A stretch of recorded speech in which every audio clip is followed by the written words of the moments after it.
Hello friends, welcome back to our channel E smart centre.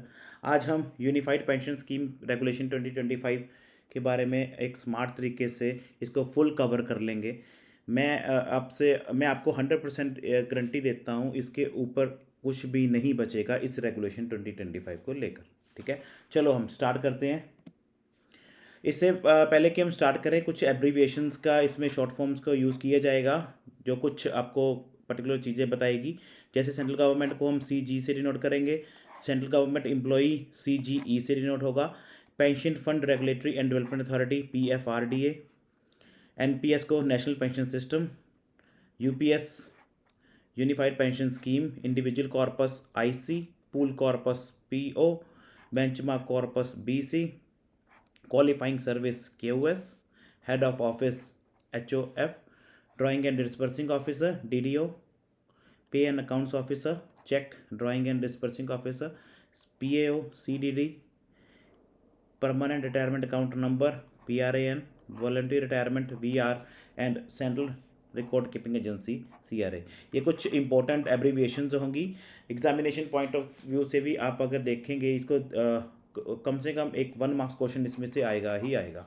आगे चलो देखते हैं हमारा चैप्टर फर्स्ट में क्या बताया गया है। टाइटल के बारे में बताया गया है और ऑब्जेक्टिव, इस रेगुलेशन के बनाने के क्या ऑब्जेक्टिव हैं उसके बारे में बताया गया है।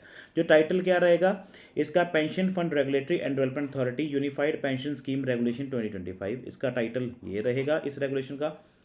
अब देखो इस रेगुलेशन का मेन ऑब्जेक्टिव क्या है। जो यूपीएस जो सेंट्रल गवर्नमेंट ने इंट्रोड्यूस की थी ना, जनवरी एक नोटिफिकेशन निकाल कर, जनवरी में 2025 में एक नोटिफिकेशन निकाली थी जिसमें सेंट्रल गवर्नमेंट ने यूपीएस स्कीम को लॉन्च किया था एक एनपीएस की ऑप्शन के रूप में। उसको किस तरह ऑपरेशनलाइज किया जाएगा, ठीक है, उसको किस तरह ऑपरेशन में लाया जाएगा, उसके रिगार्डिंग ये रेगुलेशन है। और इसमें इसके अलावा क्या होगा, जो भी इंटरमीडियरीज होंगे, जो भी सेंट्रल गवर्नमेंट ऑफिसर्स होंगे, ठीक है, जो इस स्कीम को इम्प्लीमेंट करने में जिनका रोल होगा, उनके ऑब्लिगेशंस क्या होंगे, रोल्स क्या होंगे, रिस्पॉन्सिबिलिटीज़ क्या होंगी, वो सभी इस रेगुलेशन में डिफाइन की जाएंगी। ठीक है, कुछ इंटरमीडियरीज की बात हम कर लें। NPST national pension system trust, public pension fund, central record keeping agency, trustee bank, custodian of security DDO PAO CDD। ठीक है, कुछ ये इंटरमीडियरीज हैं। आगे है हमारा डेफिनेशंस। आगे हमारा इस चैप्टर में आता है डेफिनेशंस के बारे में। डेफिनेशंस के लिए आप हमारी इस वीडियो को पूरा ध्यान से देख सकते हैं। इसमें नीचे टाइमलाइन दी गई है, आप सीधा ही डेफिनेशन के टाइम पे आप सीधा क्लिक करके इसको रीड कर सकते हैं। मैं आपको ये एक बात बताना चाहता हूँ कि आप ना जब भी डेफिनेशन की हमारी ये वीडियो देखें तो इसको कम से कम 1.5 से लेकर 2 टाइम्स इसकी स्पीड को इंक्रीज़ कर लें। आपको ईजिली समझ आ जाएगी और आपका टाइम भी सेव हो जाएगा। ठीक है, और अब जो आगे आगे आगे चलते हुए जैसे जैसे टर्म्स आएंगी मैं उसके बारे में आपको थोड़ा थोड़ा बताता रहूँगा। मगर फिर भी अगर आप डिटेल्ड नॉलेज लेना चाहते हैं कि डेफिनेशंस में कुछ हर चीज़ की डेफिनेशन के बारे में, तो आप हमारी इस वीडियो को देख सकते हैं।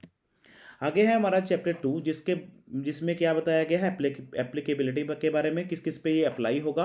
और साथ ही साथ हम चैप्टर 3 के बारे में भी देखते रहेंगे। एनरोलमेंट, जो एनरोलमेंट करने के लिए फॉर्म्स होंगे ना, किस एप्लीकेबल पर्सन पे कौन सा फॉर्म उसको उनको भर के देना पड़ेगा, उसके बारे में बताया गया है। देखो, सबसे पहले हम एप्लीकेबिलिटी की बात करें।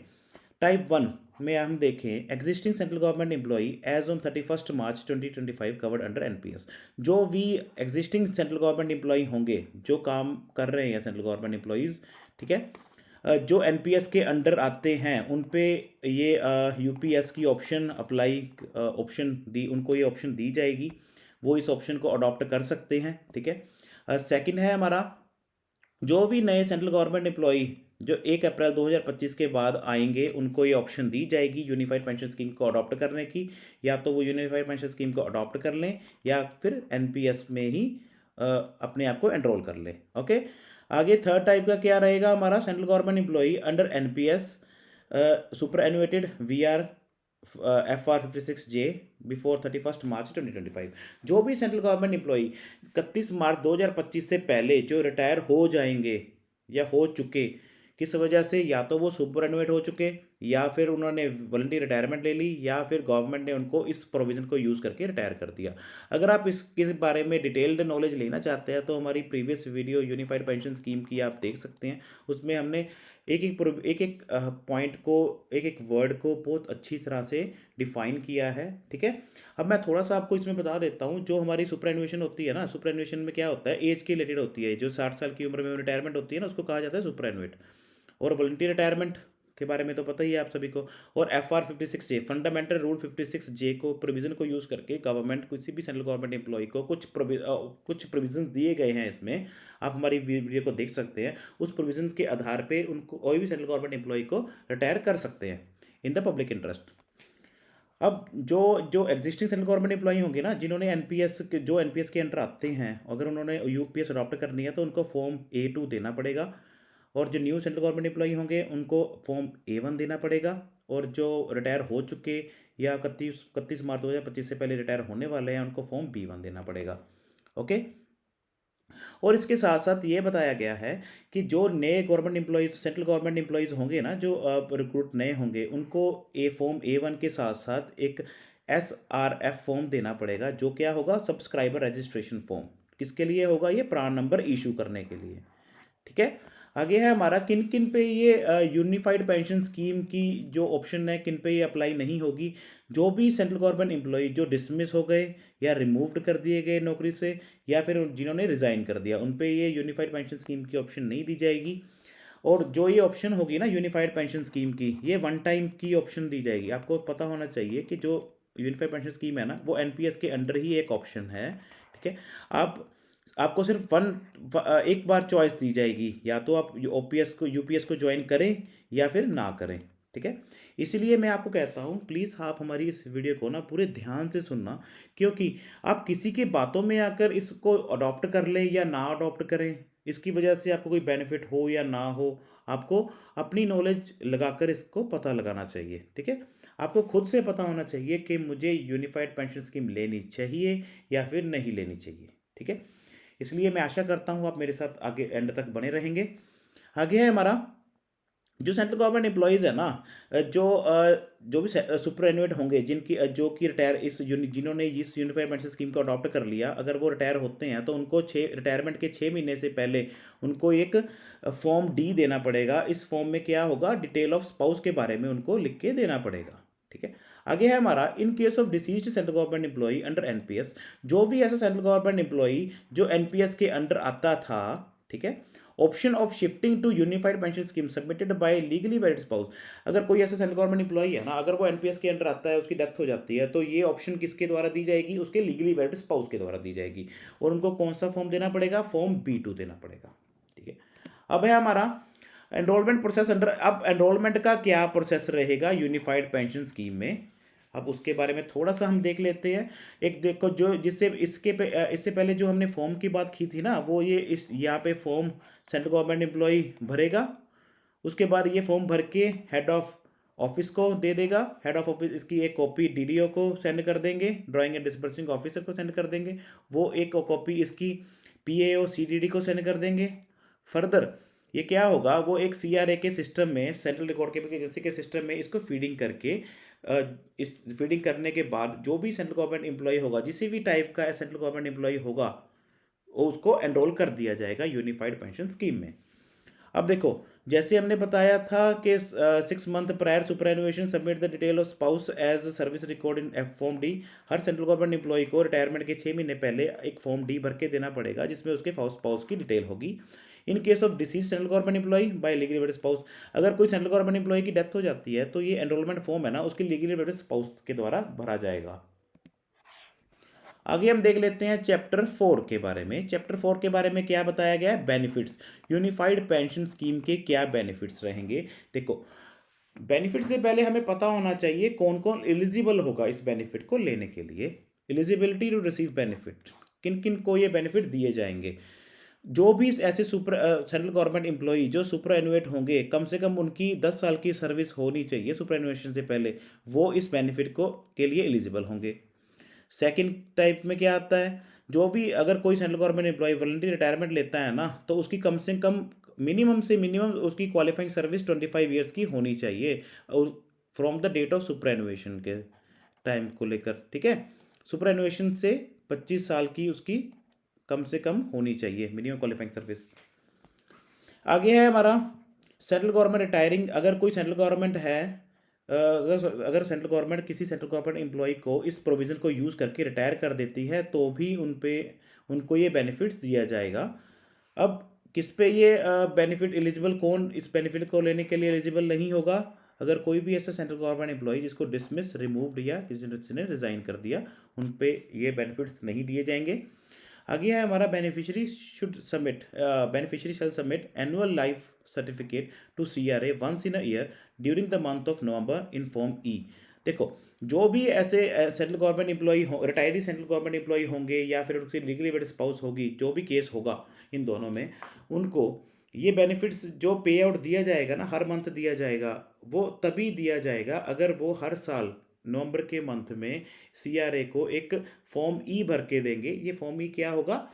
एनुअल लाइफ सर्टिफिकेट देंगे, ठीक है। आगे अब टाइप्स ऑफ बेनिफिट्स के बारे में देख लेते हैं। यूनिफाइड पेंशन स्कीम में किस किस तरह के बेनिफिट्स होंगे। पहले है आपको दिया जाएगा, अगर आप यूनिफाइड पेंशन स्कीम को अडॉप्ट कर लेते हैं तो आपको एक लमसम पेमेंट दी जाएगी, ओके। सेकंड, आपको एक अश्योर्ड पे आउट दिया जाएगा। उसमें देखो, जो ये अश्योर्ड पे आउट है ना, ये 3 टाइप का हो सकता है। या तो आपको फुल अश्योर्ड पे आउट दिया जाएगा, या फिर मिनिमम गारंटीड पे आउट होगा, या फिर आपको प्रोपोर्शनेट पे आउट दिया जाएगा। अब इसके बारे में हम आगे डिटेल में स्टडी करेंगे। आगे है हमारा लमसम विड्रॉल के बारे में है। इसके अलावा आपको एक लमसम विड्रॉल का प्रोविजन भी इसमें दिया जाएगा। आप at the time of any type of retirement में आप कोई भी एक लमसम विड्रॉल ले सकते हैं, या तो फिर रिटायरमेंट से पहले कोई ऐसी प्री विड्रॉल ले सकते हैं, या रिटायरमेंट के समय आप कुछ लमसम विड्रॉल निकलवा सकते हैं अपने कॉर्पस में से। इसके बारे में हम आगे आगे आने वाली वीडियो में डिटेल में डिस्कस करेंगे। आगे है हमारा assured family pay out to spouse. अब देखो, जो ये हमने यहाँ पे अश्योर्ड पे आउट की बात कर रहे हैं ना, अगर कोई भी ऐसा सेंट्रल गवर्नमेंट एम्प्लॉय उसकी रिटायरमेंट के बाद उसकी डेथ हो जाती है, तो जो अश्योर्ड पे आउट उसको मिल रहा था ना, उसका 60% फैमिली पे आउट के रूप में उसके स्पाउस, लीगली वेड स्पाउस को दिया जाएगा। आगे है हमारा, साथ ही साथ आप देखो, जो ये बेनिफिट्स है ना, बेनिफिट्स के साथ आपको एक DR भी दिया जाएगा, डियरनेस रिलीफ भी दिया जाएगा, जो किसके इक्वल होगा? डियरनेस अलाउंस के बराबर होगा, ठीक है। अब आगे है हमारा, अब हम देखेंगे लमसम पेमेंट के बारे में। अब देखो, अब आपको जो अश्योर्ड पे आउट, अब देखो इसके बेनिफिट्स में एक और बेनिफिट है लमसम पेमेंट का। अश्योर्ड पे आउट के साथ साथ आपको एक लमसम पेमेंट दी जाएगी, जिसका कोई भी अश्योर्ड पे आउट पे असर नहीं होगा। ये किस अमाउंट से दी जाएगी? 1/10 of the last drawing basic pay and dearness allowance. जो आपका रिटायरमेंट के समय आपका बेसिक पे होगी, प्लस DA जो होगा उसका 1/10 करके आपको दिया जाएगा। किस फ्रिक्वेंसी से दिया जाएगा? For each completed 6 month of service. हर 6 महीने कंप्लीट होने पे आपको ये दिया जाएगा।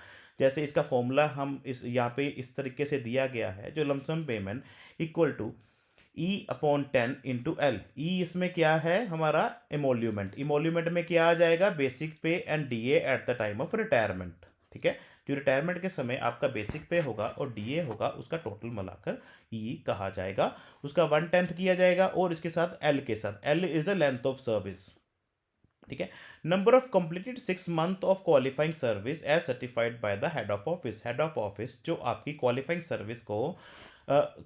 सर्विस को बताएंगे, ठीक है, सर्टिफाई करेंगे, उसके completed number of completed 6 month के अकॉर्डिंग दिया जाएगा। क्या मतलब हुआ इसका? अगर आपकी क्वालिफाइंग सर्विस 10 ईयर्स की है, तो इसमें कितने 6 महीने आएंगे? 10 इंटू 2 दैट इज 20, ठीक है, 20 आ गए इसमें। अब जो ये लमसम पेमेंट है, shall become payable when assured pay out become due for payment. अब देखो, ये मोस्ट इंपॉर्टेंट पॉइंट इसमें लगाया गया है। ये आपको मिलेगा कब? जब एक्चुअल में आपको अश्योर्ड पे आउट दिया जाएगा, ठीक है। इसका इसका इंपॉर्टेंस ये है इस पॉइंट का कहने के लिए। देखो, जो अगर आपने वॉलंटरी रिटायरमेंट ले ली ना, वॉलंटरी रिटायरमेंट आपको पता है 25 साल की सर्विस के बाद अगर आप ले लेते हो वॉलंटरी रिटायरमेंट, सपोज करो आपका कोई सेंट्रल गवर्नमेंट एम्प्लॉय है, उसकी 52 की ईयर में उसके 25 साल हो जाते हैं, तो उसने वीआरएस अगर वीआर ले ली, वॉलंटरी रिटायरमेंट ले ली, मगर आपको अश्योर्ड पे आउट एक्चुअल में कब से मिलना शुरू होगा? 60 साल की उम्र के बाद मिलना शुरू होगा आपको, ठीक है? तो ये लमसम पेमेंट कब से दिया जाएगा? 60 साल की उम्र के बाद दिया जाएगा, इसका मतलब ये है। आगे है हमारे पास एक एग्जांपल है। If basic pay and DA at the time of retirement is 40,000। अगर कोई सेंट्रल गवर्नमेंट एम्प्लॉई है ना, अगर उसकी at the time of retirement उसकी बेसिक पे और DA that is E is 40,000 है, और उसकी क्वालिफाइंग सर्विस 15 साल की है, तो उसको लमसम पेमेंट किस हिसाब से दी जाएगी? देखो, ई divide by 10 into L, L is 15 year, 15 into two that is 30। इसके अकॉर्डिंग आपको लमसम पेमेंट दी जाएगी। आप इस फॉर्मूले को यूज़ करके अपना निकाल सकते हैं आपको कितनी लमसम पेमेंट दी जाएगी। आगे कुछ पॉइंट्स हैं। Lump sum payment shall be in addition to the assured pay out, जो मैंने आपको पहले बताया था, एश्योर्ड पे आउट पे इसका कोई असर नहीं होगा, उसके साथ साथ आपको एक लमसम पेमेंट दी जाएगी। रिटायरमेंट, जब इसमें एक रिटायरमेंट का वर्ड यूज हो रहा है ना, उसका मतलब क्या है? Superannuation, voluntary retirement or retirement under FR56J। इमोल्यूमेंट के बारे में हमने बात कर ली, लेंथ ऑफ सर्विस के बारे में हमने बात कर ली। आगे है हमारा कंट्रीब्यूशन, ये मोस्ट इंपॉर्टेंट है हमारा, इसको प्लीज ध्यान से सुनना। कंट्रीब्यूशन, अब देखो जो आपकी कंट्रीब्यूशन होगी ना, हर मंथ जो आपकी कंट्रीब्यूशन एक कॉर्पस में जाती जाएगी, ठीक है? अब उस कॉर्पस को किस नाम से पुकारा जाएगा? UPS, unified pension scheme corpus.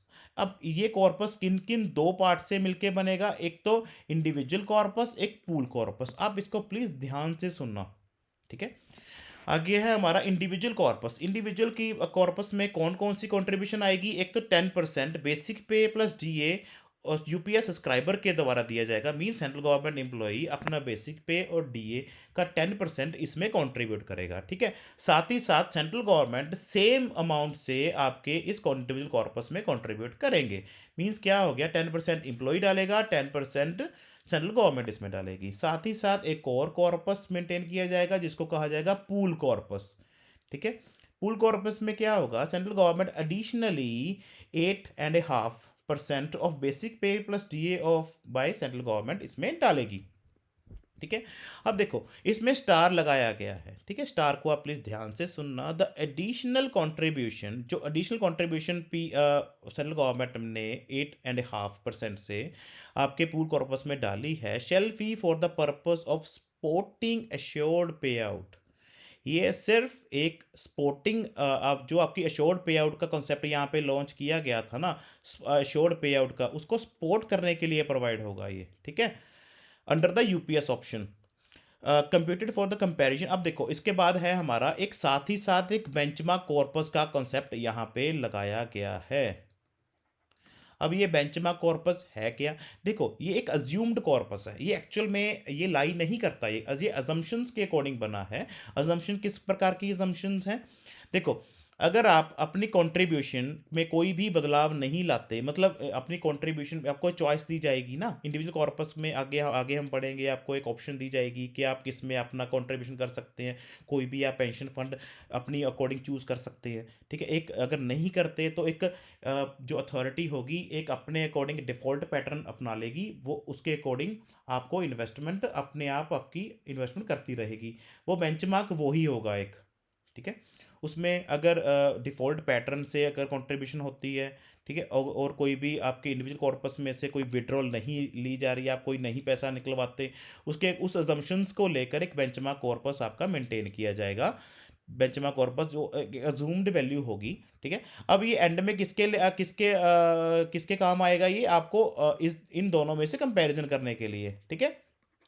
आपको आगे आगे जैसे हम जाएंगे ना, आपको पता चलता रहेगा, ठीक है? बहुत ही इजी कॉन्सेप्ट है इसमें, ठीक है? जो बेंचमार्क कॉर्पस है ना, computed for the comparison with individual corpus based on the assumptions, ये असम्पशंस को लेकर बना है जो आपको इंडिविजुअल कॉर्पस के साथ कंपेयर करने के लिए यूजफुल रहेगा। आगे है हमारा इंडिविजुअल कॉर्पस, जिसके बारे में हमने पहले बात कर ली थी, थोड़ा सा थ्योरेटिकल हम देख लेते हैं। The monthly contribution of the UPS subscriber shall be 10% of basic pay and DA, and monthly contribution of UPS subscriber shall be matched by the central government by crediting an equal amount. इसमें यही बताया गया है, जो आपका जो central government employee होगा ना, जिसको हम सब्सक्राइबर कहेंगे यूपीएस का, ठीक है, उसके 10% ऑफ बेसिक पे डीए का 10% इसमें प्लस सेंट्रल गवर्नमेंट के द्वारा सेम एक अमाउंट से इसमें डाला जाएगा। ये क्रेडिट किस में होगा? प्रान, परमानेंट रिटायरमेंट अकाउंट नंबर। ये अकाउंट नंबर होगा ना आपका परमानेंट रिटायरमेंट अकाउंट नंबर, जो हमने पहले बात की थी, ऑफ यूपीएस सब्सक्राइबर में ये क्रेडिट किया जाएगा। आगे पूल कॉर्पस है, हमने ये बात कर ली थी, ठीक है। Central government shall provide an additional contribution of an estimated 8.5% of basic pay plus DA. The additional contribution shall be for the purpose of supporting assured payout under the UPS option. ठीक है, इसमें हमने पहले अच्छी तरह से बात कर ली थी। सेंट्रल गवर्नमेंट एडिशनल अपनी ओर से 8.5% of basic pay plus DS जो भी यूपीएस सब्सक्राइबर का होगा अपनी ओर से इस फुल कॉर्पस में डालेगी। वो सिर्फ और सिर्फ सपोर्टिंग एश्योर्ड पे आउट के पर्पस के लिए ही लाया गया है।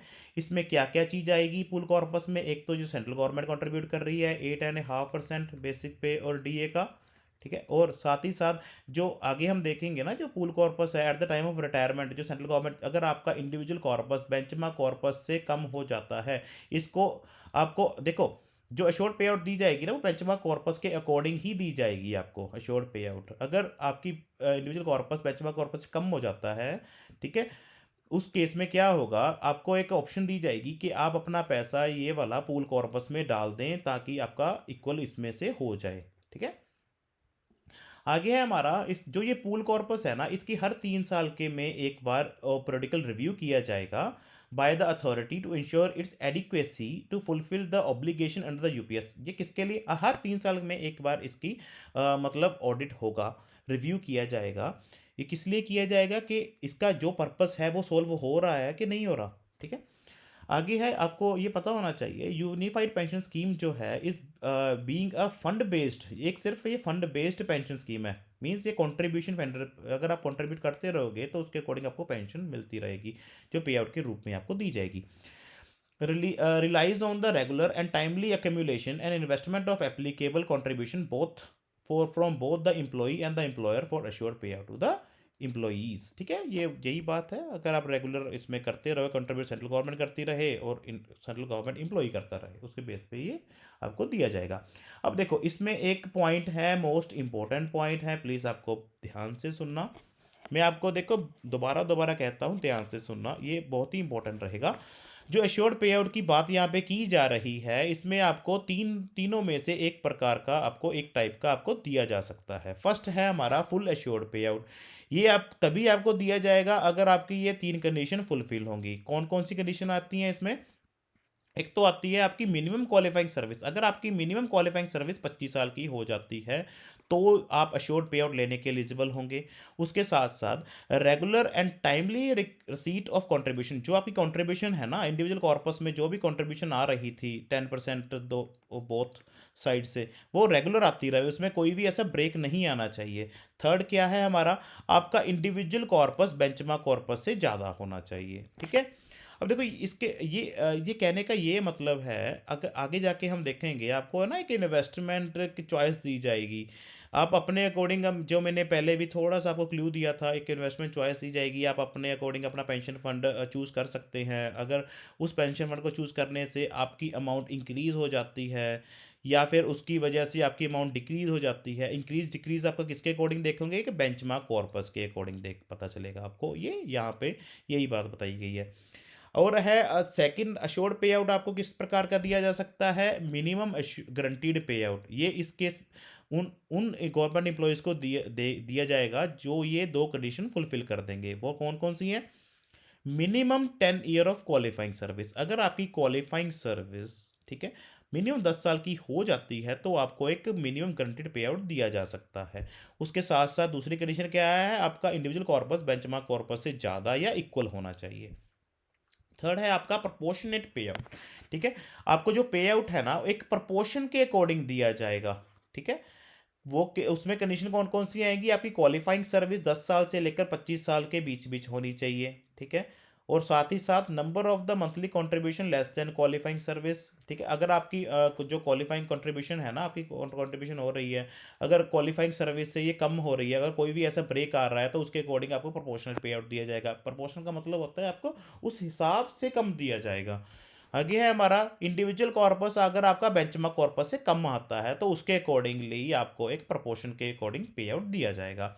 जो रिटायरमेंट इस यहाँ पे की गई है, उस रिटायरमेंट का मतलब क्या आप मानेंगे? सुपरएनुएशन, जिसको हम 60 साल की उम्र में मानते हैं, और वॉलंटरी रिटायरमेंट, जिसको कम से कम 25 साल की सर्विस के बाद ऑप्शन दी जाएगी, और रिटायरमेंट अंडर FR 56J, जो फंडामेंटल रूल 56J के अकॉर्डिंग सेंट्रल गवर्नमेंट एम्प्लॉई किसी भी एम्प्लॉई को in the interest of public आपको नौकरी से निकाल सकते हैं। वो कुछ कंडीशंस दी गई हैं, आप हमारी प्रीवियस वीडियोस को देख सकते हैं। आगे है हमारा फुल एश्योर्ड पे आउट के बारे में बताया गया है। जो ये आपने देखा था ना, फुल एश्योर्ड पे आउट एक एक टाइप का था, उसमें आपको हमने बात की थी, 3 कंडीशंस फुलफिल होनी चाहिए। उसमें जो एश्योर्ड पे आउट होगा ना, किस अमाउंट से दिया जाएगा वो हम डिस्कस कर लेते हैं। ये है हमारा 50% of the average of the last 12 month basic pay immediately prior to the date, ठीक है, रिटायरमेंट डेट, ठीक है। अब ये क्या है, जब सेंट्रल गवर्नमेंट एम्प्लॉय की रिटायरमेंट होगी ना, इंटीमेटली जब उसके उसके उसके 12 महीने की एवरेज निकाली जाएगी, किसकी? बेसिक पे की एवरेज का 50% आपको assured full assured pay out के रूप में दिया जाएगा। उसका फॉर्मूला यहाँ पे ये लिखा गया है, assured pay out A equal to half of P into Q qualifying service by 300 and IC individual corpus divided by benchmark corpus, ठीक है। अब ये फॉर्मूला दिया गया है, इसमें देखो रिटायरमेंट का पॉइंट आपको पता होना चाहिए, superannuation, voluntary retirement or retirement under 56J को माना जाएगा। जो पी क्या है इसमें, जो हमने यहाँ पे बात की थी, 12 बेसिक पे 12 मंथ की आपकी एवरेज निकाला जाएगा बेसिक पे का, immediately prior to the retirement, ठीक है। इसका मतलब ये है, मीन्स रिटायरमेंट के मंथ को इंक्लूड करके 12 महीने आपकी एवरेज निकाल के 50% मीन्स 1/2, जिसको 50% क्या होता है एक्चुअल में 1/2 ही होता है ना, 50% मीन्स बाय 100 दैट इज 1/2, ये यही है इनटू क्वालिफाइंग सर्विस। अब देखो ये प्रपोर्शन है, इससे प्रपोर्शन निकलेगा। अगर इसमें जो क्वालिफाइंग सर्विस है ना, मैक्सिमम 300 तक जा सकती है। अगर किसी की 25 साल की सर्विस है ना, 25 इंटू 12 दैट इज 300 हो गया ना। अगर आपकी सर्विस 30 साल की हो जाती है तो ये ज़्यादा 300 से ज़्यादा नहीं आप यहाँ पे अमाउंट लिख सकते, मैक्सिमम ये 300 तक ही रहेगा। आगे है हमारा इंडिविजुअल कॉर्पस और बेंचमार्क कॉर्पस के बारे में है। देखो जो इंडिविजुअल कॉर्पस है ना, अगर आपका इंडिविजुअल कॉर्पस आपकी इन्वेस्टमेंट चॉइसेस के अकॉर्डिंग अगर वो इंक्रीज हो जाता है बेंचमार्क कॉर्पस से, फिर भी यहाँ पे इंडिविजुअल कॉर्पस की वैल्यू बेंचमार्क से ज़्यादा नहीं लिखी जा सकती, ठीक है। अब देखो इसके बारे में जो आगे एग्जांपल्स होंगी ना, हम आपको आने वाली वीडियोस में आपको पूरी डिफरेंट डिफरेंट सिनेरियोस जो सेंट्रल गवर्नमेंट की नोटिफिकेशन में आए थे उसके बारे में मैं आपको डीपली बिल्कुल आसानी से समझा दूंगा, जिसकी हेल्प से आप अपने ऊपर इस चीज़ को इम्प्लीमेंट कर सकते हैं। आगे है हमारा प्रपोर्शनेट पे आउट। अब प्रोपोर्शनेट पे आउट के बारे में है, full assured pay out shall be proportionately reduced in any or all of the following cases. अब देखो यही बात हो गई ना, जो यहाँ हमने यहाँ पे बात की थी, जो फॉर्मूला तो सेम रहेगा, ठीक है। अगर आपकी क्वालिफाइंग सर्विस कम हो जाती है, सपोज करो आपकी 20 साल की क्वालिफाइंग सर्विस रह जाती है, ठीक है, उस केस में क्या होगा, 20 इंटू 12 दैट इज 240, 240 हो गया ना हमारा। अब देखो 240 डिवाइडेड बाय 300, ये कुछ प्रोपोर्शन से रिड्यूस हो जाएगी ना अब, ठीक है। इसी को ही हम प्रोपोर्शनेट पे आउट कहेंगे। जो आपका पे आउट प्रोपोर्शनेट पे आउट होगा ना, जो आपको श्योर पे आउट की बात हो रही थी 50% तभी मिल रहा था अगर आपकी जो कंडीशन फुलफिल हो रही थी 25 साल की, और इंडिविजुअल कॉर्पस बेंचमार्क कॉर्पस के इक्वल हो, और कंट्रीब्यूशन आपकी फुल जाती रहे। अगर आपकी उस किसी भी वजह से आपका कोई ब्रेक आ जाता है कंट्रीब्यूशन में, उसके अकॉर्डिंग आपको एक श्योर पे आउट दी जाएगी। और वैसे ही यहाँ पे individual corpus by benchmark corpus दिया गया है, अगर आपकी इन्वेस्टमेंट करने से, चॉइस करने से आपका इंडिविजुअल कॉर्पस डिक्रीज हो जाता है, किसके अकॉर्डिंग? बेंचमार्क अकॉर्डिंग के दोनों को मैच करेंगे तो उससे डिक्रीज हो जाता है, तो उस केस में आपको एक प्रपोर्शन दी जाएगी। अब देखो अगर आपका डिक्रीज हो जाता है ना इंडिविजुअल कॉर्पस किसी भी वजह, आपकी इन्वेस्टमेंट करने की वजह से, तो उस समय जो डिफरेंस होगा ना, तब at the time of retirement जो सेंट्रल गवर्नमेंट एम्प्लॉई है ना, उनको ये चॉइस दी जाएगी, वो अपनी ओर से इस डिफरेंस को कवर अप कर सकते हैं। अगर वो कवर अप कर देंगे तो आपको उसके अकॉर्डिंग फुल अश्योर्ड पे आउट दिया जा सकता है, ठीक है। रिटायरमेंट मैं आपको दोबारा दोबारा इसके बारे में बताना चाहता हूँ, retirement means superannuation, voluntary retirement or retirement under 56J। If the individual corpus is less than the benchmark corpus, अगर इंडिविजुअल कॉर्पस बेंचमार्क कॉर्पस से कम हो जाता है, the UPS subscriber shall have a choice to replenish the shortfall at any of the time before retirement, वो उसको fulfil कर सकता है। आगे है हमारा मिनिमम गारंटीड पे आउट के बारे में है, उसमें आपकी कम से कम 10 साल की सर्विस होनी जरूरी है, ठीक है। उसमें आपको कम से कम 10,000 रुपये दिया जाएगा, उसका फॉर्मूला तो यही रहेगा, ठीक है। आगे है हमारा, देखो अब हमने पहले बात की थी लमसम पेमेंट के बारे में, उसके बाद हमने बात की पे आउट के बारे में, अश्योर्ड पे आउट के बारे में बात की थी। अब हम देखेंगे लमसम विड्रॉवल के बारे में, ठीक है। विड्रॉल एक प्रोविज़न है इसमें, विड्रॉल आप ले सकते हैं at the time of retirement ले सकते हैं, या कोई पार्शियल विड्रॉल ले सकते हैं इन द सर्विस आप ले सकते हैं। लमसम पेमेंट में क्या आएगा, यूपीएस सब्सक्राइबर जो सेंट्रल गवर्नमेंट सब्सक्राइबर होंगे, जो भी सेंट्रल गवर्नमेंट एम्प्लॉय जिन्होंने यूपीएस को सब्सक्राइब कर लिया है, वो एलिजिबल टू रिसीव अश्योर्ड पे आउट, जो अश्योर्ड पे आउट लेने के हकदार हैं उनको ऑप्शन दी जाएगी, ठीक है, टू विड्रॉल अप टू, वो कितना विड्रॉल अपनी इंडिविजुअल कॉर्पस का 60% ले सकते हैं as on the date of retirement के समय, ठीक है। जो जिनको अश्योर्ड पे आउट दी जाएगी, ठीक है, वो अपने इंडिविजुअल कॉर्पस का 60% निकलवा सकते हैं, ठीक है। एडमिसिबल उसके अकॉर्डिंगली आपको, ऑब्वियस है आपको पे आउट उसके अकॉर्डिंग ही दिया जाएगा, जिसको हम एडमिसिबल पे आउट कहेंगे। अश्योर्ड पे आउट इंटू 1 - L, जो आपके लमसम विड्रॉल निकलवा लिया, ठीक है, उसके अकॉर्डिंग आपको ये दिया जाएगा, ठीक है। इसका जो सिनेरियो है, इसके डिफरेंट डिफरेंट सिनेरियोज होंगे, मैंने जैसे आपको पहले भी बताया था, आने वाली वीडियोस में आपको एक सेपरेट वीडियो लेकर आऊँगा, क्योंकि अगर मैं आपको इस वीडियो में ओवरलैप कर दूंगा तो आपको इतना अच्छी तरह से समझ नहीं आएगा, मीन्स कि आपका इसका महत्व खत्म हो जाएगा बिल्कुल, ठीक है। आगे है जो ये पॉइंट्स है ना, प्लीज़ आपको इस जो हर स्लाइड के नीचे पॉइंट्स दिए गए हैं, प्लीज़ आप इसको जरूर देखना, इसका बहुत इंपॉर्टेंस है इसकी। जैसे lump sum withdrawal maximum up to 60% of the individual corpus, जो आपको लमसम पेमेंट दी जाएगी ना, वो किसका 60 इंडिविजुअल कॉर्पस का मैक्सिमम 60% ही दिया जा सकता है, और बेंचमार्क कॉर्पस, ठीक है। अब देखो विच एवर इज लोअर, अब देखो इसमें ये बात बताई गई है, मोस्ट इंपॉर्टेंट पॉइंट है ये, अगर आपका इंडिविजुअल कॉर्पस बेंचमार्क कॉर्पस से आपकी इन्वेस्टमेंट की वजह से ज़्यादा हो जाता है, तो उस केस में 60% आपको इंडिविजुअल कॉर्पस का नहीं दिया जाएगा, आपको बेंचमार्क कॉर्पस का दिया जाएगा, ठीक है। अगर आपकी इंडिविजुअल कॉर्पस किसी भी वजह से, मतलब आपकी इन्वेस्टमेंट करने की वजह से ये कम हो जाता है बेंचमार्क कॉर्पस, तो ये इंडिविजुअल कॉर्पस का 60% के अकॉर्डिंग दिया जाएगा, ओके। अब ये देखो, ये एक और कंसेप्ट है इसमें, अगर इंडिविजुअल कॉर्पस आपका बेंचमार्क कॉर्पस से ज़्यादा हो जाता है, तो उस केस में क्या होगा, जो ज़्यादा अमाउंट होगी ना, जो बेंचमार्क कॉर्पस से ज़्यादा होगी, सपोज करो इंडिविजुअल कॉर्पस आपका 100 रुपये बनता है, सपोज करो, ठीक है, इतना कम तो वैसे हो नहीं सकता, वैसे मैं आपको समझाने की बात कर रहा हूँ। बेंचमार्क कॉर्पस आपका 80 रुपीज़ बन रहा है, अगर अज्यूम्ड कॉर्पस है, तो इसका डिफरेंस जो 20 रुपये है ना, वो सेंट्रल गवर्नमेंट एम्प्लॉय के अकाउंट में डायरेक्टली ट्रांसफर कर दिए जाएंगे, और ये इंडिविजुअल कॉर्पस को 80 अमाउंट इसके इक्वल रख दिया जाएगा। आगे है हमारा assured family pay out to spouse, ठीक है। इन केस अगर कोई central government retired central government employee की डेथ हो जाती है, जो यूपीएस सब्सक्राइबर था है, तो उस केस में एक फैमिली पे आउट का भी कंसेप्ट है इसमें, जो कि अश्योर्ड दी जाएगी, वो क्या होगा, 60% of the amount of admissible pay out, जो central government retired central government employee को पे आउट मिल रही थी, उसका 60% उसके स्पाउस को दिया जाएगा। आगे है हमारा डेयरनेस रिलीफ, डेयरनेस रिलीफ भी एडमिसिबल होगा, जैसे डीए हमारा central government employee service central government employee को दिया जाता है, वैसे ही DR retired central government employees को दिया जाता है, और इसकी फ्रिक्वेंसी सेम रहेगी जी, जितना डीए होगा उतना ही डीआर होगा, डेयरनेस रिलीफ से नाम से इसको बोला जाता है, ठीक है। आगे है हमारा कंट्रीब्यूशन, जिसके बारे में हमने फुल बात कर ली है। आगे देखते हैं हमारा हाउ कंट्रीब्यूशन फ्लोज, जो कंट्रीब्यूशन हर मंथ कंट्रीब्यूशन होगी ना, वो कैसे होगी आगे, कैसे कैसे आगे आगे जाएगी।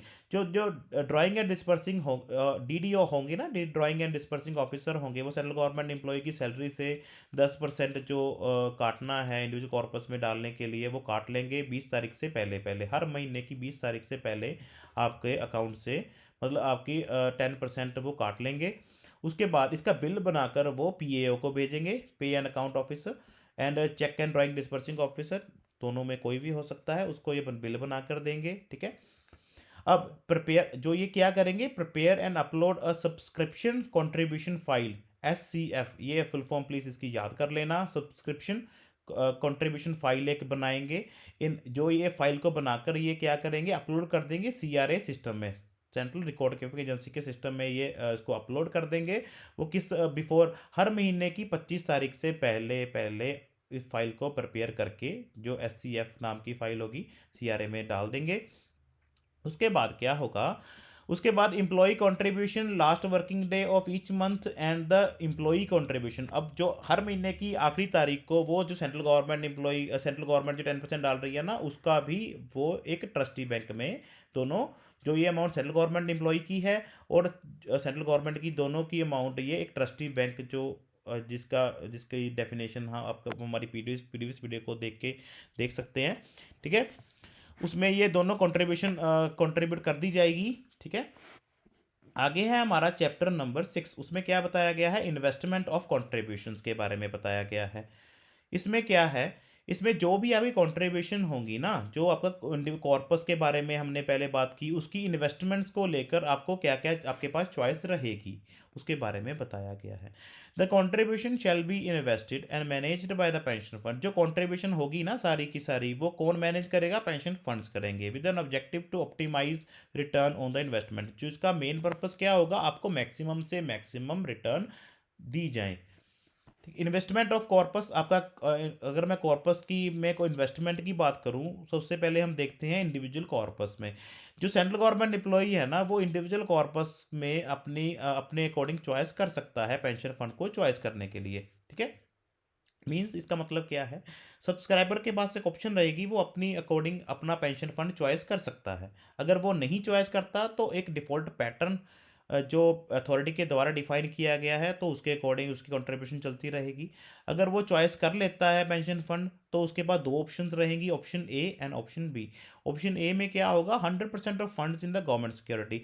जो आपके टोटली जो आपकी कंट्रीब्यूशन कॉर्पस होगा ना, वो आपका 100% आप गवर्नमेंट सिक्योरिटीज़ में इसको इन्वेस्ट कर सकते हैं। अगर आप मीन्स आप ज़्यादा रिस्क नहीं लेना चाहते, तो आप गवर्नमेंट सिक्योरिटीज़ में आप इसको इन्वेस्ट कर सकते हैं, जिसमें बहुत ही मिनिमम रिस्क होता है। ठीक है, और ऑप्शन बी में क्या आएगा, इन्वेस्टमेंट इन लाइफ साइकिल। अब ऑप्शन बी में आप एक लाइफ साइकिल में अपनी इन्वेस्टमेंट कर सकते हैं, जिसमें क्या आएगा आपका एक दो मतलब दो इसमें टाइप्स हैं आपकी। एक टाइप है हमारी कंजर्वेटिव लाइफ साइकिल। अगर आप कम रिस्क लेना चाहते हैं, उस केस में आप कंजर्वेटिव लाइफ साइकिल ले सकते हैं। उसमें मैक्सिमम आप अपने इक्विटी कैपिटल आपका 25% इन्वेस्ट कर सकते हैं। या फिर आप दूसरा लाइफ साइकिल अपना सकते हैं, जिसको हम मॉडरेट लाइफ साइकिल कह सकते हैं, जिसमें आप 25% मैक्सिमम इक्विटी में इन्वेस्ट कर सकते हैं।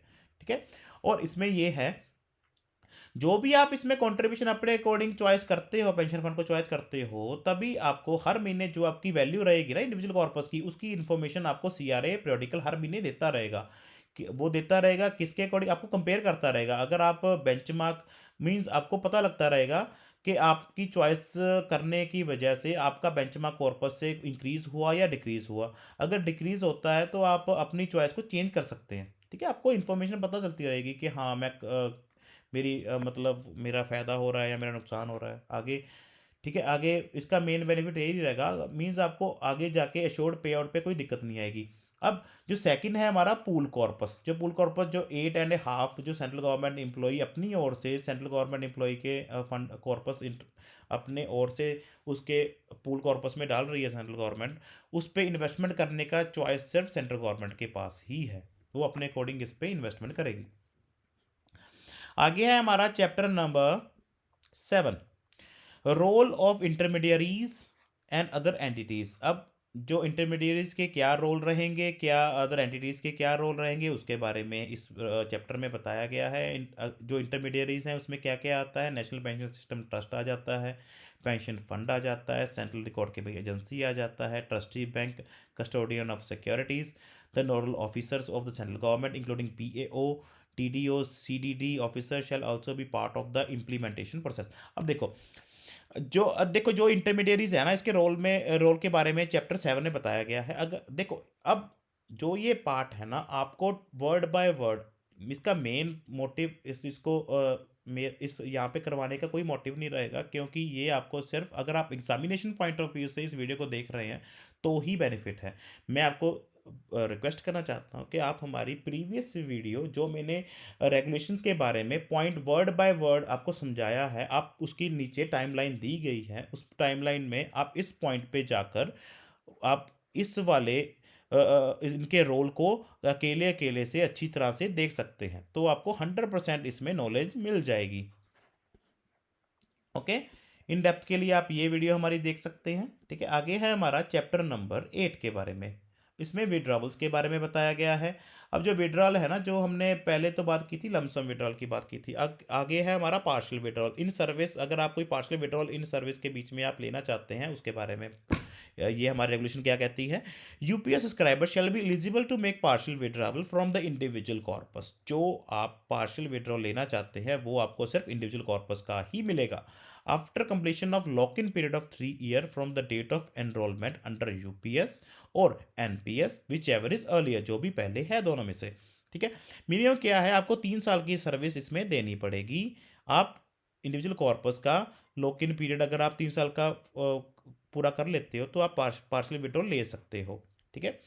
मैक्सिमम आपको एक सर्विस में 3 बार ही, 3 टाइम्स ही आपको एक पार्शियल विड्रॉल दी जाएगी। सच विड्रॉल, जो ये विड्रॉल होगी ना, shall not be made for more than 25%, ये 25% से ज़्यादा नहीं दी जा सकती आपको ऑफ द ओन कॉन्ट्रीब्यूशन। जो आपकी कंट्रीब्यूशन होगी, मींस क्या है, जो इंडिविजुअल कॉर्पस है ना, उसमें एक सेंट्रल गवर्नमेंट एम्प्लॉई की कंट्रीब्यूशन होती है 10% और एक सेंट्रल गवर्नमेंट की 10% होती है। तो जो आपको मिलेगा ना 60%, 25% सॉरी, वो आपको इस अमाउंट का दिया जाएगा एक्सक्लूडिंग एक्रीशन देयर ऑन। इसमें जो भी इंटरेस्ट इसमें लग गया उसका नहीं दिया जाएगा, सिर्फ आपको आपकी कंट्रीब्यूशन का ही 25% दिया जाएगा। आगे क्या है? उनके देखो, withdrawal request shall be permitted for any of the following purposes. आपको जो विड्रॉल दी जाएगी ना, उसमें आपको आपको इन पर्पस के अकॉर्डिंग ही दी जाएगी। अगर आपको for higher education of his or her children including a legally valid children, अगर आप अपने बच्चों की पढ़ाई के लिए, हायर एजुकेशन के लिए पैसा लेना चाहते हैं तो 25% निकलवा सकते हैं। या फिर अपने बच्चों की मैरिज के लिए, अगर आप for the purchase of construction of residential house, अगर आप रेजिडेंशियल हाउस परचेज करना चाहते हैं, रेजिडेंशियल फ्लैट परचेज करना चाहते हैं अपने नाम पे या जॉइंट अपने या अपनी वाइफ स्पाउस के नाम पे आप लेना चाहते हैं, तो आप इसमें से कंट्रीब्यूशन ले सकते हैं। फॉर ट्रीटमेंट ऑफ इलनेस, अगर आप इलनेस कोई डिजीज़ आपको हो गई है, उसको ट्रीटमेंट के लिए पैसा निकलवा सकते हैं। टू मेडिकल एक्सपेंसेस को लेकर निकलवा सकते हैं। ठीक है? Towards meeting the expenses by UPS subscriber shall for skill development के लिए, रीस्किलिंग के लिए, सेल्फ डेवलपमेंट के लिए आप इसमें से पैसा निकलवा सकते हैं। ओके? अगर where a UPS subscriber is suffering from, अगर कोई यूपीएस सब्सक्राइबर को कोई भी ऐसी इलनेस आ गई, वो नहीं आ सकता, तो उस केस में इसकी एप्लीकेशन फैमिली मेम्बर के द्वारा भी दी जा सकती है पार्शियल विड्रॉवल की। आगे है हमारा चैप्टर 9 में क्या बताया गया है? पेमेंट ऑफ बेनिफिट्स के बारे में बताया गया है। पेमेंट अंडर यूपीएस, यूपीएस के अकॉर्डिंग पेमेंट कैसे दी जाएगी? अपॉन रिटायरमेंट, रिटायरमेंट होने पे subscriber shall authorize transfer of value units in the individual corpus to the pool corpus equivalent to the value units of the benchmark corpus for authorization of assured payout, जिसके बारे में हमने पहले बहुत बार बात कर ली है।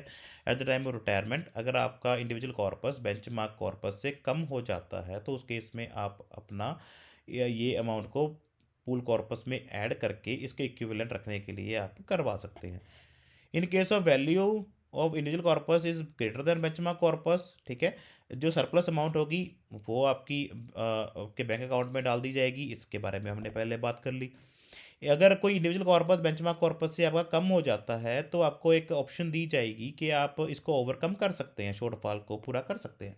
आगे है हमारा, ये तभी होगा, मतलब वैसे तो आपको एक ऑप्शन दी जाएगी कि आप इंडिविजुअल कॉर्पस को पूल कॉर्पस में ऐड कर सकते हैं कि आपको बेंचमार्क कॉर्पस के इक्वल आया जाए। ये तभी आपको ऑप्शन आएगी अगर आपने कोई भी पार्शियल विड्रॉवल की या लमसम विड्रॉवल की या कोई भी आपकी किसी वजह से आपकी कंट्रीब्यूशन, जो आपकी कंट्रीब्यूशन है ना, उसमें कोई भी ऐसा ब्रेक नहीं आया। ये तभी ऑप्शन दी जाएगी। अगर कोई भी आपने एक भी चीज़ इसमें से आपका फुलफिल हो जाता है तो आपको जो ये इसका डिफरेंस होगा ना, आपको पूल कॉर्पस में से पूरा नहीं किया जा सकता, वो आपको अपने खुद से ही करना पड़ेगा।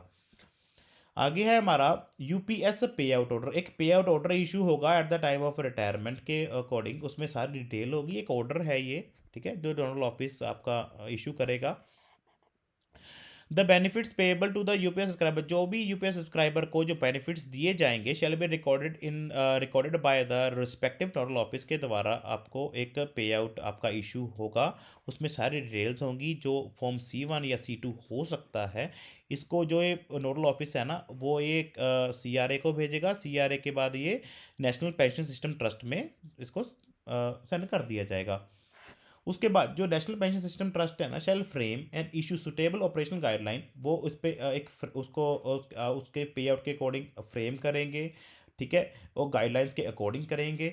Online process guideline for facilitating, उसमें देखो जो भी अगर उसमें पे आउट में सब कुछ होगा।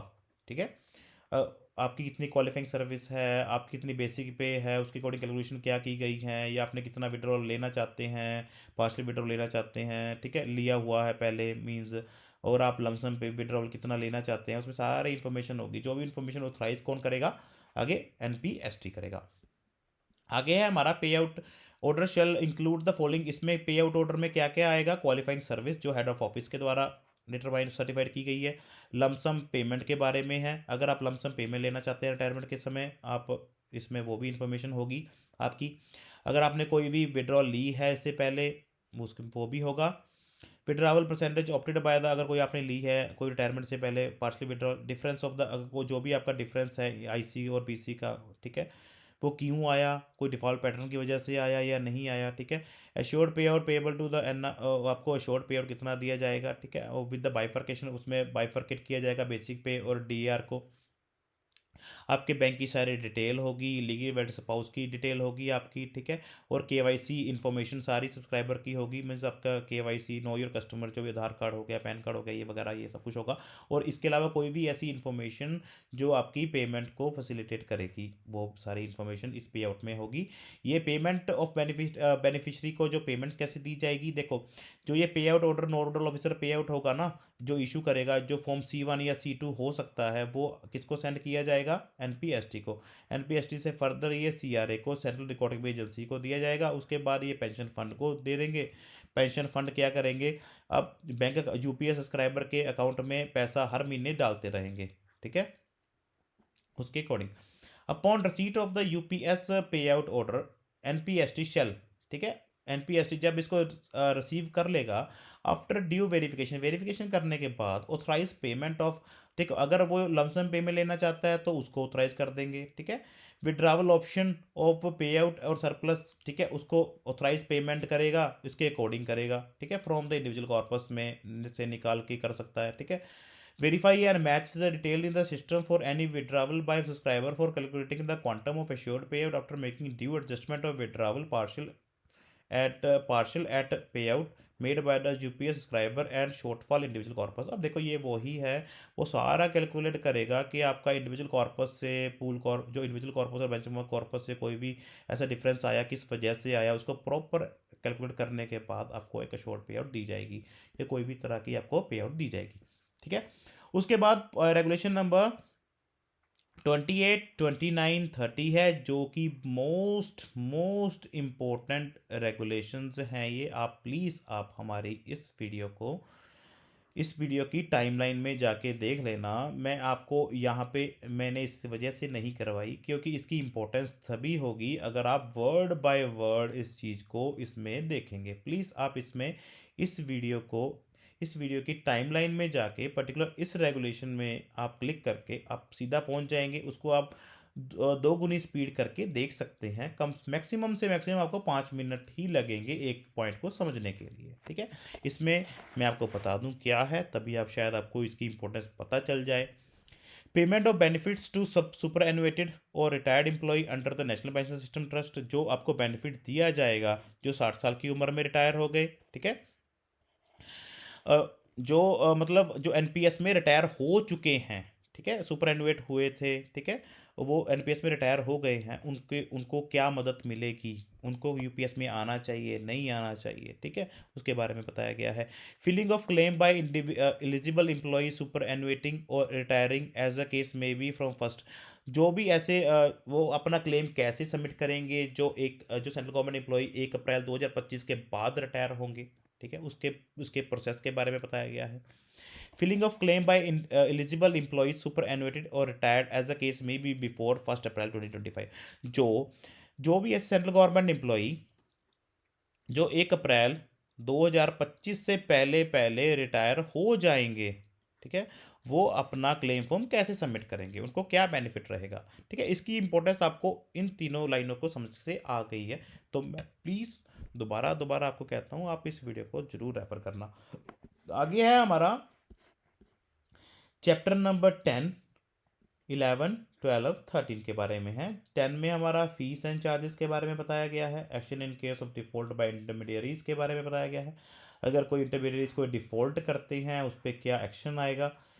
और इंस्पेक्शन और ऑडिट के बारे में बताया गया है चैप्टर नंबर 12 में।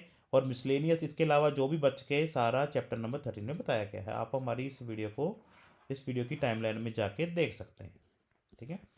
अब देखो, मैं आशा करता हूं कि आपको फुल हमारा जो भी ये टॉपिक है यूनिफाइड पेंशन स्कीम का बहुत ही आसानी से आपको समझ आ गया होगा। मैं देखो आपको ये एश्योर करना चाहता हूं जो कि इसमें 100% कवरेज दी गई है as far as examination point is concern, ठीक है। और आपको एक पता लग जाएगा कि आप कौन सी ऑप्शन अडॉप्ट करें, एनपीएस में रहें या यूपीएस, जो इसमें एक ऑप्शन दी गई है यूपीएस में रहें। मैं आशा करता हूं आपको इसकी पूरी नॉलेज मिल गई होगी, तो आप इसके अकॉर्डिंग आप फुल अपने एक कॉन्फिडेंस के साथ इस चॉइस को अपनाएंगे। Thank you.